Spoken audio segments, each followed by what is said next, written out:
We have a way too early top 10 poll for the 2025 college softball season. And I got to say, I'm surprised where OU is at in this poll. In case you missed it, OU came in at number 2 in the FloSoftball way too early rankings behind, wait for it, Texas at number 1, along with Florida at number 3, UCLA at 4, Duke at 5, and then Texas Tech, Texas A&M, Tennessee, Oklahoma State, and Florida State rounding out the top 10. I say I'm surprised where OU is at because I thought and maybe still think we're going to see OU in some polls behind both Texas and Florida and be at number 3. As we slowly but surely get closer and closer to the 25 season, I think most preseason polls, you're probably going to see Texas at number 1.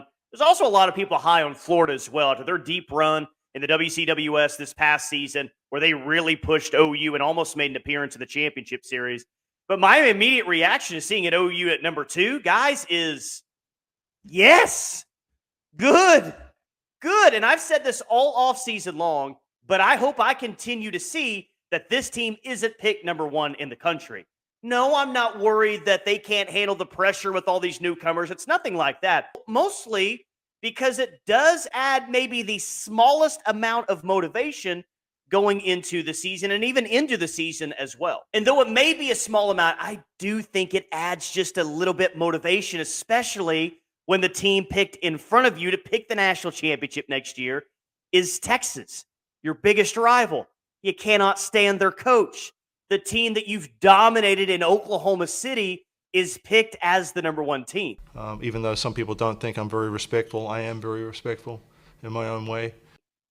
I like that being thrown OU's way throughout the offseason, along with the thought of, okay, guess we'll have to just show them up again this year when it matters. But even with that, will Texas being number 1 over OU be the overall difference on if the Sooners win their 5th consecutive national championship? Probably not. But it is interesting to note that Texas was the number 1 overall seed last year while OU was at number 2. And I said at the time, I don't hate that OU is not the number 1 overall seed. And maybe there's just that little bit of extra motivation going into the postseason. And yeah, we know what happened when the two teams met in the championship series last year. I know you remember, but here's just a friendly reminder by showing you Jada Coleman throwing the horns down after winning her 4th consecutive national championship. Look, things can happen and things will happen this fall. Some good, some bad, all across the country.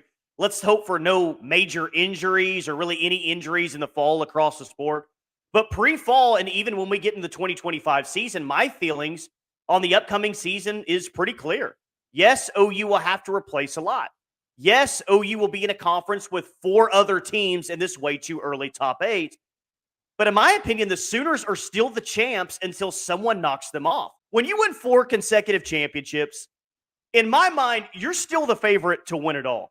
To be number 1, I think you have to beat number 1.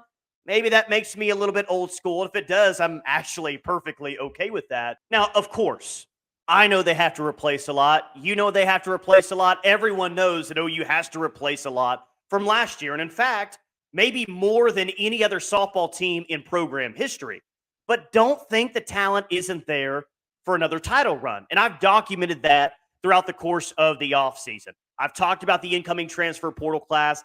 I think it was the best transfer portal class out there, even without Nigeri Kennedy. I did a video recently kind of documenting and highlighting each of the 8 new freshmen that OU has, which you can watch that here. There is still a lot of talent here and a lot to be excited about. So don't think for a second that OU won't have the talent to win a national championship this year. The questions will be, does this team have the grit? Does this team have the toughness? Does this team have the clutch that the previous 4 teams did? Because with 2 sophomores returning that were incredible last year, along with Sid Sanders and Kirsten Deal back, some other returners, including Hannah Core, arguably the top transfer portal class, like I just said, and the number 1 recruiting class coming in as well. There's a lot of upside to be excited about. And last time I checked, they don't crown a champion in August, January, or March, or even May. Last time I checked, they crown the champion in Oklahoma City in early June. That's when the title is decided.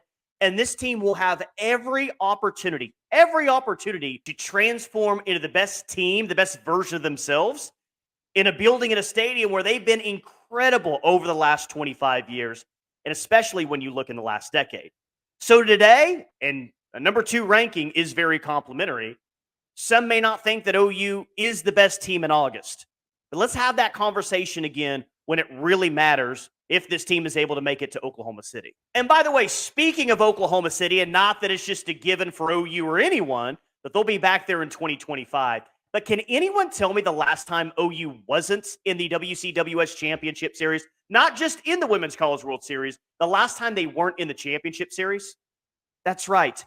June of 2018, which is just insane. Once we get to that tournament this year, it'll be 7 years since OU had not played in the championship series when we've actually had a full season. So before you say, yep, this is the year that OU's gettable, this is the year Texas breaks through, or Florida breaks through, or any other team, just remember, you're talking about the champs here, and I don't think the champs are ready to throw in the towel just yet. In fact, got a lot of new players on the roster. That's looked at as maybe a negative.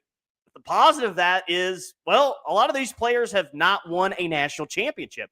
For the first time in a while, the majority of this team hasn't won a national championship. What's the benefit? What's the positive of that? There's not going to be any staleness within the program, and not that that's been there recently, but you've kind of overhauled the roster a little bit with a lot of players that want so desperately to win that first national championship. Those players and this team, I don't doubt it, will be incredibly hungry to get that national title this season. So if you're an OU fan and you see your favorite softball team ranked behind Texas this offseason, just have a big smirk. Don't get upset. Don't be mad. Just smirk, because you know what's happened when those two programs have met with a lot on the line. And if you see them ranked behind Florida, don't get mad. If they have the audacity to rank UCLA or Duke or any other team in college softball in front of them, just smile. Smile and wave, because it's not about what the thought is today. It's about what this team will look like late in the season. There may be some hiccups during the regular season. Check that. There will be hiccups for this team during the regular season. And that's okay, as long as there's constant growth. And again, they're playing their best softball when it matters at the end of the season. This team will be just fine. But if they're playing their best softball in Oklahoma City, if that happens, and they're playing their best softball in OKC in front of a ton of OU fans, they're going to be the scariest team in the country, just like they've been every other year. Because nobody, and I mean nobody, wants to play Oklahoma in that stadium in Oklahoma City when OU's playing its best game. But in the spirit of a way too early poll, I'm not going to do a way too early top 10, but here's my early 8 for Oklahoma City next year. And yeah, I do think OU will make it to OKC next year. I do think Texas will make it to OKC next year. I think a lot of SEC teams will make it to Oklahoma City next year. But one thing is for certain.